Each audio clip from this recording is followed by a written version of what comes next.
저는 오늘 요한복음 15장 1절에서부터 5절까지 말씀을 통하여서 주님과 연결된 신앙인 이와 같은 제목으로 여러분과 함께 하나님의 은혜의 말씀을 나누게 합니다. 얼마 전에 대한항공 비행기가 한국 인천공항에서 출발해서 알래스카 상공까지 진입해서 뉴욕을 목적지로 왔다가 결국 뉴욕에 내리지 못하고 다시 회항했던 사건이 있습니다. 근데 이 비행기가 한 대만이 아닙니다. 무려 30여 대가 회항을 하고 일주일 넘게 한국에서 출발했던 비행기가 JF 케네디 공항에 내리지 못한 그러한 일들이 있었습니다. 그런데 그 이유인 것은 JF 공항에 내려야 할 제1청사의 시스템에 전기가 공급이 되지 않아가지고 셧다운이 되어서 항공기들이 제대로 착륙할 수 없었다고 합니다.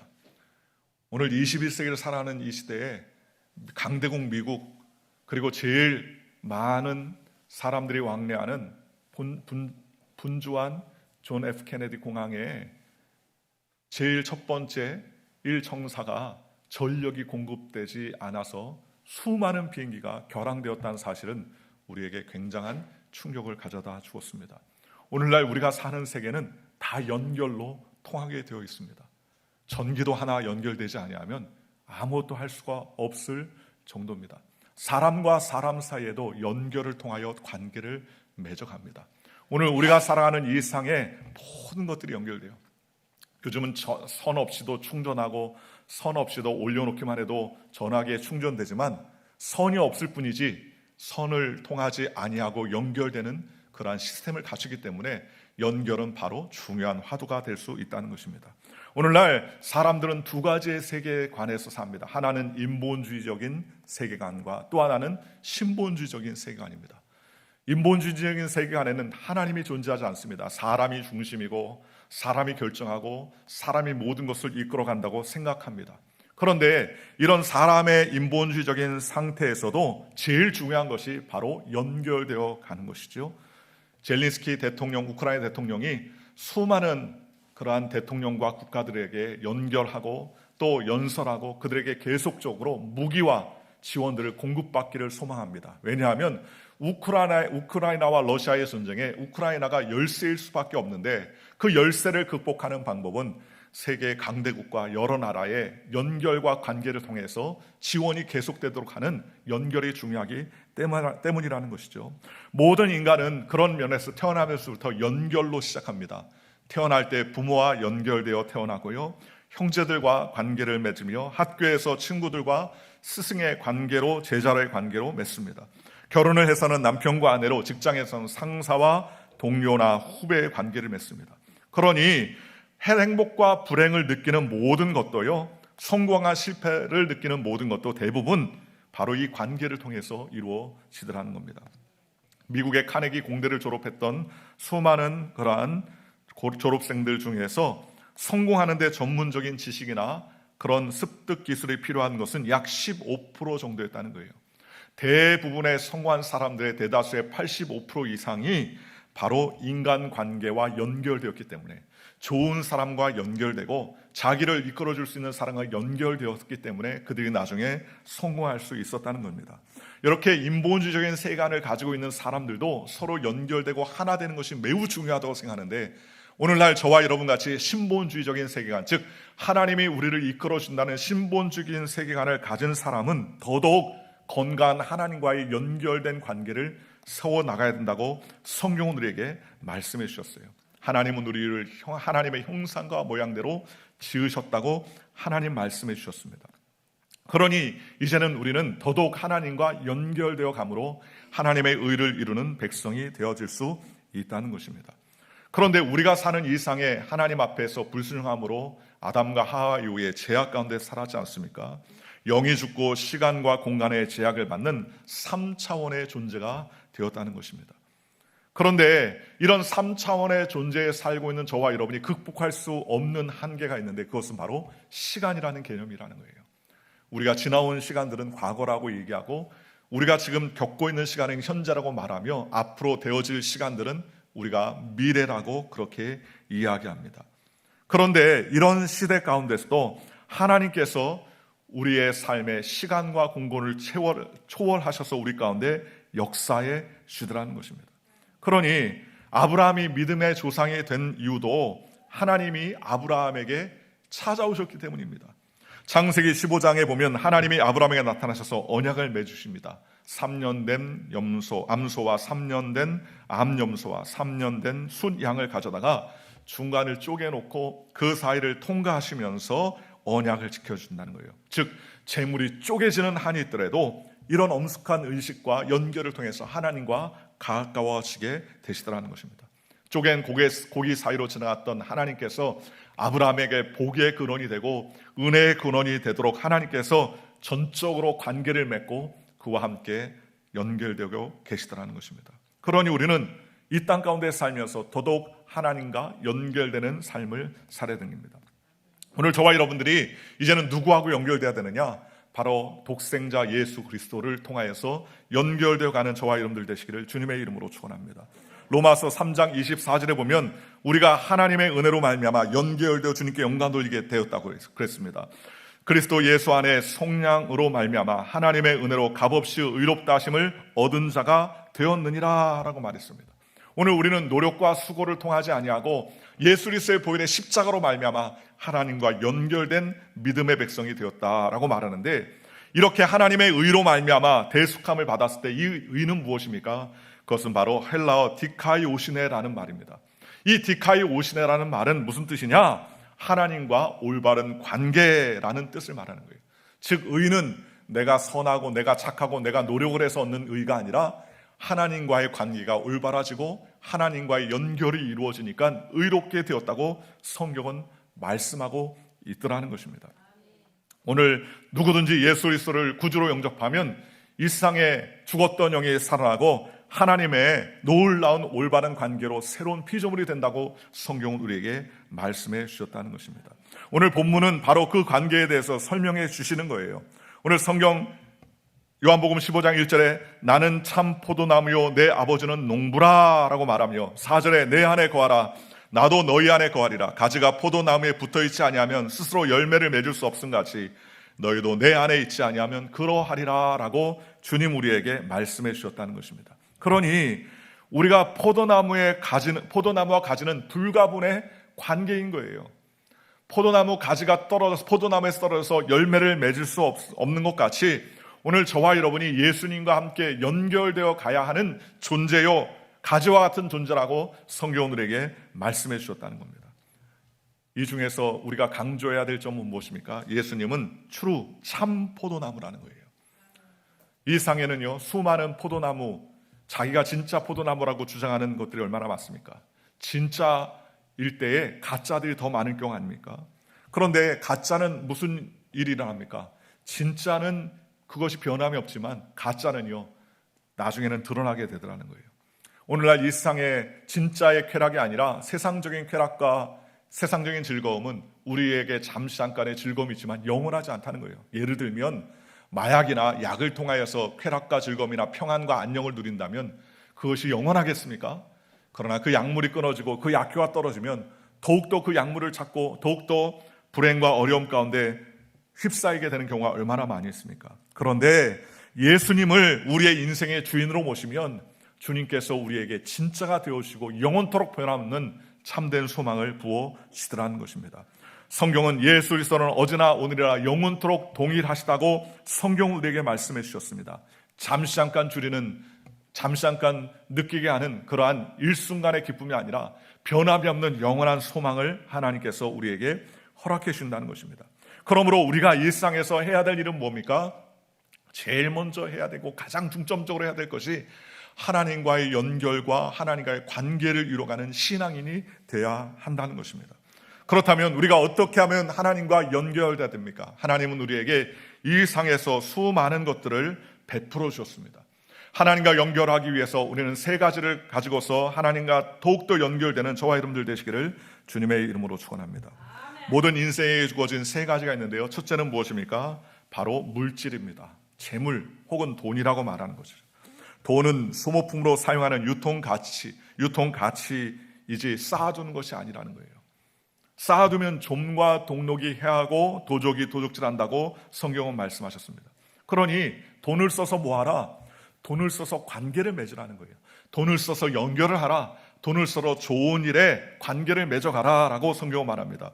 성경 비유, 예수님의 가르침의 한 비유 가운데 한 부자가 소출을 많이 풍성히 곡간에 넣어놓고 더 크게 곡간을 짓게 됩니다. 내 모든 곡식과 물건을 쌓아두고 이제 평안히 쉬고 먹고 이제 연락하며 즐거워하자라고 할 때에 하나님은 그 어리석은 자를 향하여서 어리석다 말하고 그를 책망하시는 장면을 볼 수가 있습니다. 성경은 누가복음 12장 19절에서 21절 이렇게 말합니다. 또 내가 내 영혼에게 이르되 영혼아 여러 해 쓸 물건을 많이 쌓아두었으니 평안히 쉬고 먹고 마시며 즐거워하자 하리라 하되 하나님은 이르시되 어리석은 자여 오늘 밤에 내 영혼을 도로 찾으리니 그러면 내 준비한 것이 누구의 것이 되겠느냐 하셨으니 자기를 위하여 재물을 쌓아두고 하나님께 대하여 부요하지 못한 자가 이와 같으니라 라고 성경은 말씀해 주셨습니다. 즉 하나님은 이 세상에서 우리에게 돈과 재물을 소모품으로 허락해 주셨다는 거예요. 그 소모품을 가지고서 하나님과의 관계를 이루고 연결을 이루는 데 사용해야 되는데 이 부자는 그 소모품인 돈을 쌓아두고 또 쌓아두고 이제는 내가 연락하며 즐기자라고 할 때 하나님이 그 영혼을 취하시더라는 겁니다. 즉 재물을 기회 있을 때 돈이 있을 때에 관계를 쌓으라고 하셨는데 오히려 그는 쌓아두다가 자신의 육신의 생명이 끝났을 때 오히려 어리석다는 책망을 받게 되더라는 것입니다. 여러분 영의 세계를 모르면 소유가 행복을 주는 줄로 알지만 영의 세계를 알게 되면 소유는 뭐예요? 하나님의 나라와 연결되는 소모품일 뿐이라는 거예요. 관계를 위해 사용하는 것을 주님께서 말씀해 주시더라는 것입니다. 그러니 여러분 이 땅에서 우리의 재물을 아무리 많이 쌓아놓은들 무슨 의미가 있겠습니까? 어떤 분이 알려주는데 은행에 가면 은행에 돈을 예치하면 내가 얼마 예치했는지 은행 통장에 잔고에 증명을 딱 찍어줍니다. 000 몇 개의 숫자로 우리에게 알려주죠. 그러면 우리는 안심한다고 그래요. 아, 내 돈이 지금 저기 은행에 들어가 있다.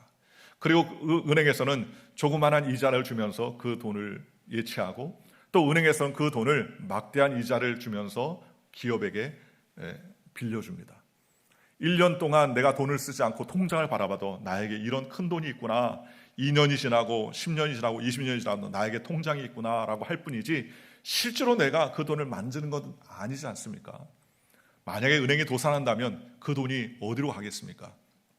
미국은요 1인당 20만 불까지는 은행이 망해도 그것을 다시 보증해 준다고 합니다. 그렇다면 20만 불을 넘게 가지고 있다면 보증받지 못한다는 소리 아니겠습니까? 하나님은 그 말씀을 하는 거예요. 이 땅에 우리에게 주신 재물은 하나님과 연결되고 관계를 맺기 위한 소모품이지 쌓아두기 위한 그러한 재물이 아니라고 성경은 말씀하십니다. 계속해서 누가복음 16장에 불의한 청지기의 비유로 예수님은 또 가르치셨습니다. 주인이 불의한 청지기가 일을 제대로 하지 않는다는 소문을 듣고 이제 너에게 셈을 하겠다라고 이야기합니다. 그러자 이 청지기는 주인에게 빚진 자들을 한 사람 한 사람 부르듭니다. 그리고 기름 100마를 빚진 자에게 50마리라고 고쳐쓰게 하고요. 또 밀 100석을 빚진 자에게는 80석이라고 빚을 탕감해 줍니다. 왜 이렇게 합니까? 나중에 주인이 왔을 때 내가 모든 일이 드러나서 내가 쫓겨난 다음에 내가 수고하자니 힘이 없고 빌어먹자니 창피하구나. 그러니 내가 이러한 사람과 좋은 관계를 맺어서 그들에게 내가 갈 때 나를 도와주리라 라고 생각했었습니다. 누가복음 16장 9절은 이렇게 말합니다. 내가 너희에게 말하노니 불의의 재물로 친구를 사귀라. 그리하면 그 재물이 없어질 때 그들이 너희를 영주할 처소로 영접하리라 라고 말했습니다. 저는 어렸을 때 이 말씀을 읽으면서 옳지 않은 종이 옳지 않은 일을 했는데 어떻게 이렇게 칭찬을 받나라고 생각을 했습니다. 그런데 나중에 신앙생활 하다 보니까 깨달아졌어요. 이 상에서 우리가 유한한 인생을 살 때 우리에게 물질로 주거나 모든 것을 주셨는데 이게 내 것이 아니라 누구 것입니까? 창조주 하나님 것 아닙니까? 그러니 이것을 가지고 뭐하라? 관계를 맺으라는 거예요. 어떤 관계? 영혼에 들어가도 무너지지 않는 관계를 세우라는 거예요. 즉 이 상에서 먹고 마시는 관계로 세워지는 것이 아니라 내가 나에게 주신 것을 가지고서 영혼의 나라에 들어가도 내쫓기지 않을 관계, 친구들을 맺으라고 성경은 우리에게 말씀해 주셨습니다. 불의한 자가 좋은 관계를 기억하고 주인이 계산하기 전에 사라질 재물로 관계를 맺는 것이 지혜라고 말했습니다. 오늘 저와 여러분도 마찬가지입니다. 우리가 살아가는 일상에서 재물을 쌓아두는 것이 하나님의 나라를 위한 것이 아니라 주님께서 주신 그 재물을 가지고 하나님의 나라와 연결되고 주님의 나라와 관계를 맺는 저와 여러분이 되는 주의 백성들이 되시기를 주님의 이름으로 축원합니다. 두 번째로 우리에게 하나님이 소모품으로 허락하신 시간입니다. 우리에게 3차원의 세계가 있기 때문에 시간의 지배하에 있습니다. 그러니 우리는 시간에 유한합니다. 새가 가면 갈수록 시간을 자꾸 먹습니다. 세월을 먹는 것이죠. 나이를 먹지 않습니까? 그렇지만 부활의 영적 세계는 전혀 시간의 지배를 받지 않아요. 시간을 초월해서 역사하시죠.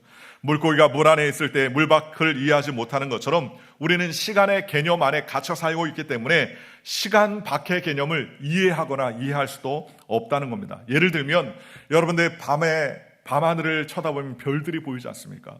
그런데 이 보이는 별들이 보통 수십, 수백, 수천억 광년 밖에 있지 않습니까? 1광년은 빛의 속도로 1년 동안 가는 거리를 1광년이라고 합니다. 빛의 1초에 지구를 7바퀴 반을 도는 거예요. 그러니 어마어마한 속도죠. 1광년을 우리가 갈 수 있습니까? 1광년을 1년 동안 빛의 속도로 가는 1년의 거리인데 우리는 죽었다 깨어나도 우리의 육체가 1년 동안 1광년의 거리를 갈 수도 없습니다. 그런데 하늘의 별을 보면요, 100광년, 1000광년, 1억 광년 전에 별빛들이 우리에게 보여지는 거예요. 그 빛들이 우리에게 달려와서 우리에게 보여주는 것이죠. 그런데 가만히 생각하면 그 보이는 별이 현재입니까? 아니에요. 10억 광년 혹은 100억 광년 전에 우리에게 있었던 별의 빛이 지금 이 시간에 도달하더라는 겁니다. 그러니 우리가 보는 별은요, 지금 현재 별이 아니라 적어도 수천, 수만 년 전의 별들을 우리가 보고 있다는 거예요. 즉 과거와 현재와 미래가 우리에게 별들을 바라볼 때는 의미가 없다는 것이죠. 우주를 나가면 시간의 의미가 없다는 말이라는 거예요. 부활의 영적 세계에도 이 땅의 시간 개념을 뛰어넘습니다.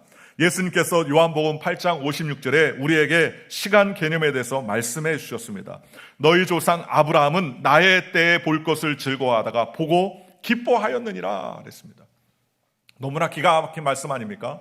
예수님이 40도 안 됐는데 30대 초반 나이에 너희 아브라함은 나의 때에 볼 것을 보고 기뻐하며 즐거워했었다라고 예수님 말씀하시는 거예요.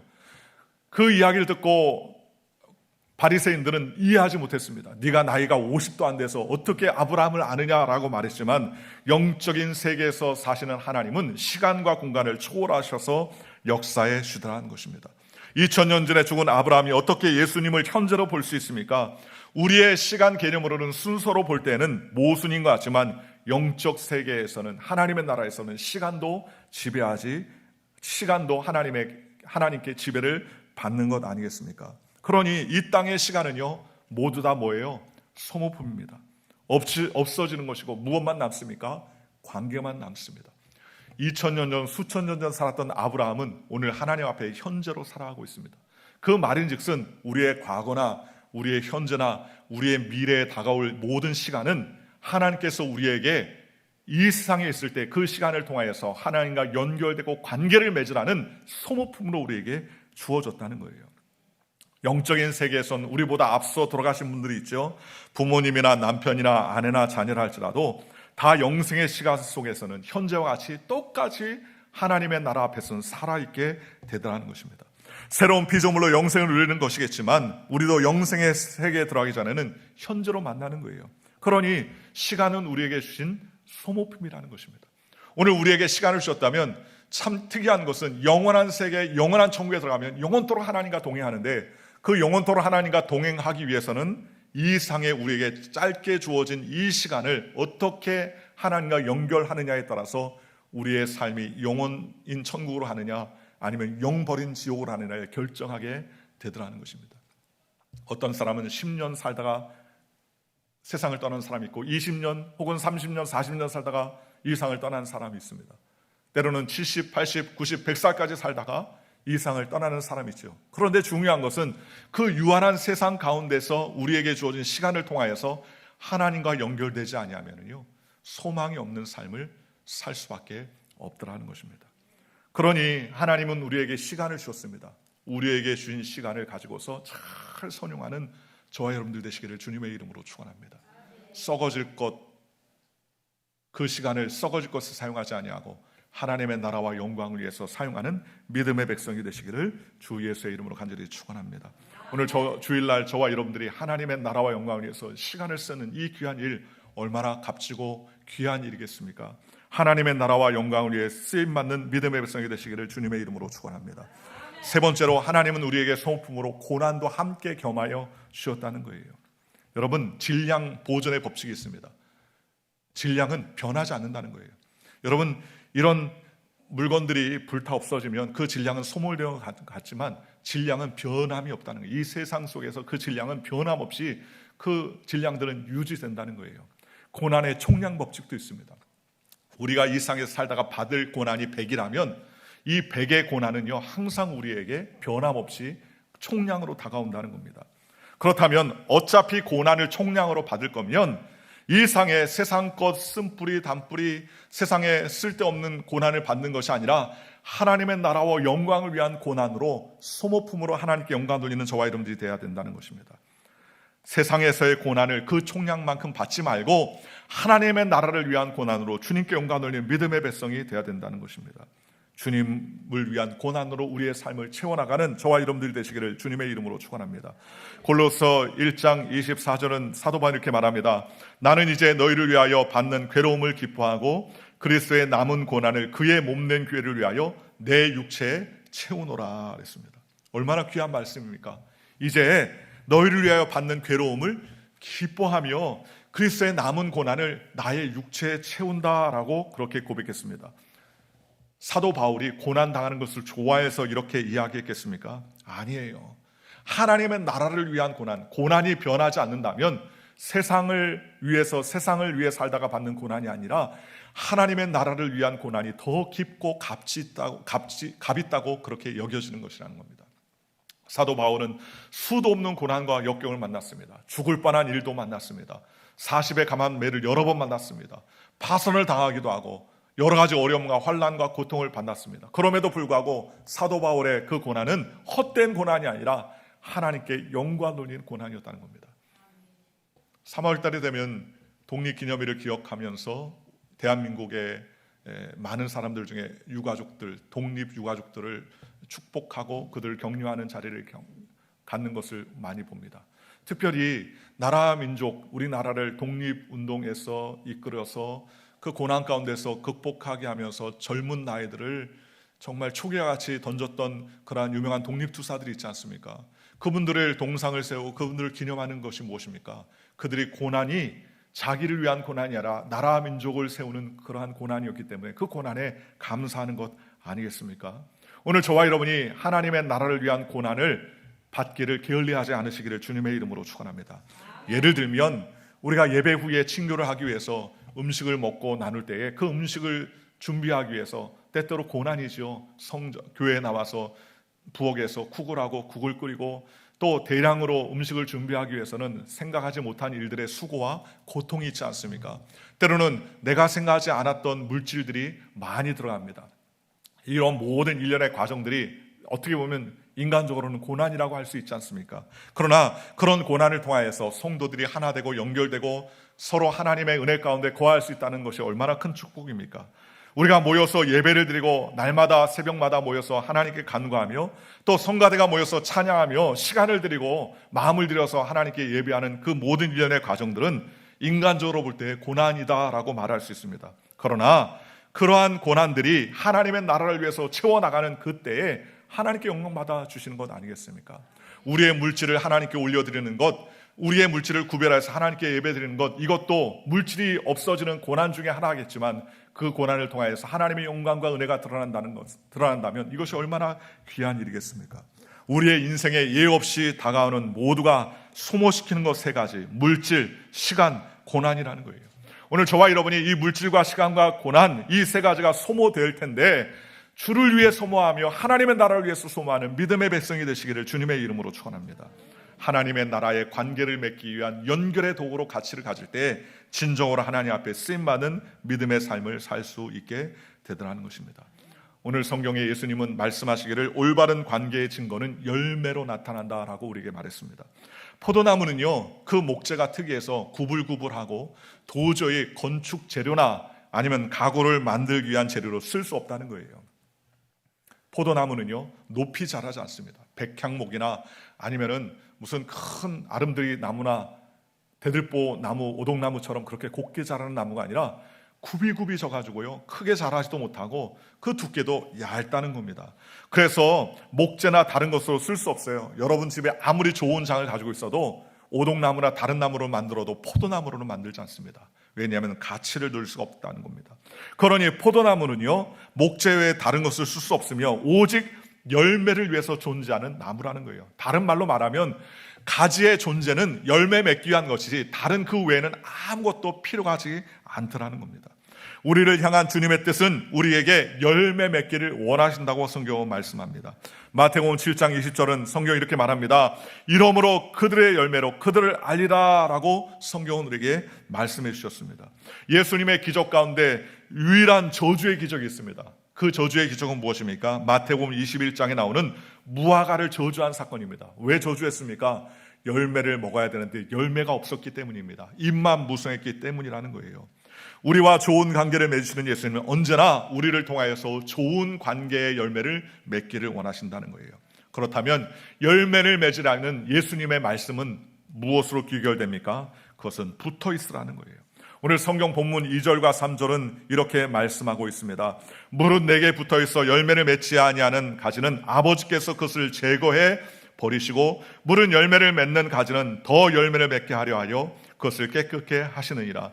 너는 내가 일러준 말로 이미 깨끗하여졌으니 라고 말씀해 주셨습니다. 열매를 맺을 수 있는 방법은 무엇입니까? 그것은 연결되고 붙어 있으라는 거예요. 성경 본문 2절에 제거해 버리시고 라는 헬라어 단어를 우리는 언뜻 생각하기에 잘라버린다라고 생각할 수 있지만 잘라버리는 것이 아니라 그 헬라어 말이 아이로라는 말입니다. 이 아이로라는 말은 그 가지를 들어 올리다, 들이켜 들어 올리다라는 뜻을 가지고 있습니다. 즉 땅에 떨어져 그 당시에 유대인들에게 포도나무는 마치 땅에 떨어져서 호박처럼 땅에 덩굴처럼 자라는데 가지가 들려지지 아니하면요 땅에 닿아있던 그 가지에서 자라나는 열매들은 다 금방 쉽게 썩어서 열매가 사용하지 못하게 됩니다. 그래서 포도나무의 특징은요 포도나무 자체로 열매를 맺을 수 없고 반드시 가지를 들어 올려서 그 가지가 온전히 열매를 땅에서부터 위로 떠서 열매 맺을 수 있게 하더라는 거예요. 그러니 하나님께서 잘라내 주신다는 것이 끊어져 버려서 없어버린다는 것이 아니라 열매를 못 맺는 가지들은 들어 올려줘서 열매를 맺게 하더라는 것입니다. 갈대아 우르에서 살고 있던 아브라함이 갈대아 우르에서 정말 땅바닥에 썩어가는 포도 열매같이 사라질 것을 염려하신 하나님께서는 내가 내게 지시할 땅으로 가라라고 말씀하시면서 아이로라고 하셨습니다. 즉 세상에서 들어 올리셔서 하나님의 나라를 위해서 승리할 수 있도록 주님께서 붙잡아 주셨다는 것입니다. 복음을 통하여서 하나님께서는 우리가 열매 맺기를 원하십니다. 교회가 반드시 해야 할 일이 있습니다. 그것은 뭡니까? 첫 번째 예배입니다. 두 번째는요 기도해야 되고 세 번째는 전도와 선교를 통해서 하나님을 기쁘시게 하는 일을 해야 된다는 거예요. 오늘 저와 여러분이 이와 같은 일에 하나님의 나라와 영광을 위해 헌신하는 믿음의 백성이 되시기를 주님의 이름으로 축원합니다. 우리에게 하나님께서 연결하라 말씀해 주셨습니다. 무엇을 연결합니까? 하나님께 연결되는 믿음의 백성이 되시기를 주님의 이름으로 축원합니다. 예수님께서 승천하시면서 120명에게 말씀하셨습니다. 예루살렘을 떠나지 말라고 약속한 성령을 기다리라 그랬습니다. 전혀 소수였고 힘이 없었던 그런 연약했던 사람들이었습니까? 아닙니다. 오히려 그 120명의 기도를 통하여서 하나님이 역사하시자 큰 부흥이 일어나고 예루살렘과 온 유대와 사마리아 땅끝까지 이르러서 하나님의 교회가 세워지는 놀라운 역사가 일어나지 않습니까? 우리가 사는 일상의 진정한 조건은 상황이나 우리의 삶의 어떤 윤택한 조건이 아니라 하나님과 연결되는 관계에 집중하는 저와 여러분들 되시기를 주님의 이름으로 축원합니다. 가지가 포도나무에 붙어있어 연결을 이루고 열매를 맺는 것처럼 오늘 저와 여러분이 말씀을 통하여서 하나님과 연결을 이루고 우리에게 주신 재물과 돈을 통하여서 하나님과 연결을 이루고 또 우리에게 주신 시간을 통하여서 하나님과 연결을 이루고 우리에게 다가오는 고난을 통하여서 세상 고난이 아닌 하나님과의 연결된 고난으로 주님을 기쁘시게 하는 저와 여러분들 되시기를 주 예수의 이름으로 간절히 축원합니다.